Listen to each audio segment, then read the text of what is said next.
Class 10 exercise 5.1 question number जो है question number 4 का दूसरा है। समांतर श्रेणी में है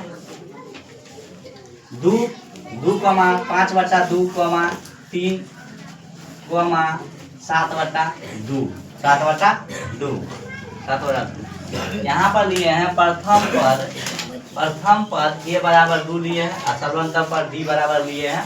सूत्र a2 माइनस a1, a2 का मान जो है a2 का मान 5/2 और माइनस में डाले हैं, माइनस में a1 का मान 2। ये दोनों का लघुत्तम लिए हैं 2 आ गया, 2 में 2 भाग देंगे तो 1 1 में 5 से गुना करेंगे तो 5 आ जाएगा, माइनस तो माइनस, और 1 में 2 से भाग देंगे तो भागफल 2 और 2 में ऊपर गुना करेंगे तो 2 दूनी 4, यानी 1/2 आएगा। दूसरा फिर निकाल के देखते हैं, d बराबर निकाले हैं तो फिर आ गया कितना 1/2, यानी इसका जो मान जो आता है बीच का अंतराल जो आएगा वह 2 के अंतराल आएगा, 2 का अंतराल आएगा।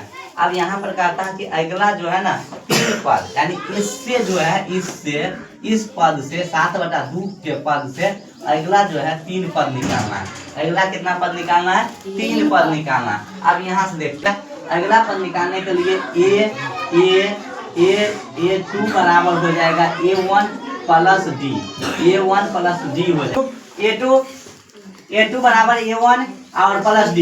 a1 का मान कितना, यह 2 अगर लेते हैं तब गलत हो गया था, ठीक है। अब 7/2 लेंगे, कितना लेंगे 7/2 और प्लस में d का मान 1/2, इसको गुना लघुत्तम लेंगे कितना हो जाएगा 2 हो जाएगा, कितना हो जाएगा 2 में 2 भाग देंगे 1 में 7 से गुना करेंगे कितना 7 हो जाएगा, प्लस और इसमें भी 1 तो इसको जोड़ते हैं कितना 8 बट्टा में कितना 2 काट देते हैं तो 2 एकम 2 दूनी 4, यानी a2 का मान कितना 4 फिर पद निकालना है a2 प्लस d, a2 का मान आ गया 4 और प्लस में d का मान 1/2 बट्टा में 1 दे देते हैं, दोनों का लघुत्तम 2 और 2 से 1 में भाग देंगे 2 से तो 2 भागफल होएगा और वहाँ 4 में गुना करेंगे तो 4 दूनी 8 प्लस 1 यानी हो जाएगा 9/2, यानी 9/2। इसको 4.5 आ जाएगा,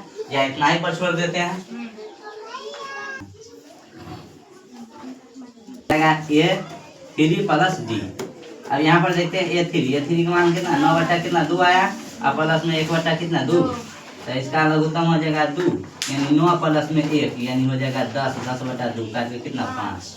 आगे हम लिखेंगे, लिख देते हैं a3 में 2 आ जाएगा, यही आंसर ना।